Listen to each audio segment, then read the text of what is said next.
اگر یہ نام اچھا ہے تو انشاءاللہ ان کا مشن بھی اچھا ہے.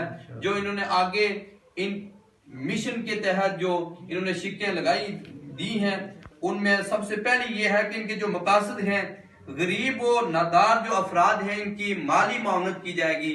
یعنی جو لوگ اس بات کے مستحق ہیں ان کی مالی معاونت بھی کی جائے گی. اس کے بعد ان کا جو دوسرا مشن ہے غریب بچے اور بچیوں کے لیے یونیفارم کتابوں اور فیس کا بندوبست کیا جائے گا. یعنی جو لوگ جن افراد کے بچے اس بات کی طاقت نہیں رکھتے کہ وہ تعلیم حاصل کر سکے صحیح طریقے سے, ان کے پاس کتابوں کے لیے, کاپیوں کے لیے, یونیفارم کے لیے فیس نہیں ہے, اب یہ ان تنظیم والوں نے یہ اس میں لکھا ہے کہ غریب بچے اور بچیوں کے لیے یونیفارم کتابوں اور فیس کا بندوبست کیا جائے گا. اس کے بعد نمبر 3 جو ان کا تیسرا جو مقصد ہے مشن ہے وہ یہ ہے کہ مفت ایمبولینس سروس جو ہے یہاں پہ بحال کی جائے گی. یعنی بعض بات ایسے ہوتا ہے کہ جو لوگ بیمار ہوتے ہیں ان کے پاس اتنے روپے پیسے نہیں ہوتے کہ وہ ایمبولینس گاڑی لے کر کسی اسپتال میں جا سکیں.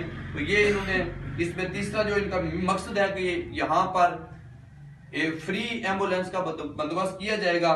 نمبر 4 مستحق اور نادار بچیوں کی شادی کے لیے مالی معاونت کی جائے گی. آقا علیہ الصلوۃ والسلام کی یہ بڑی پیاری سنت ہے. کملی والے آقا نے فرمایا کہ جو آدمی مال رکھنے کے باوجود یعنی مال اس کے پاس ہے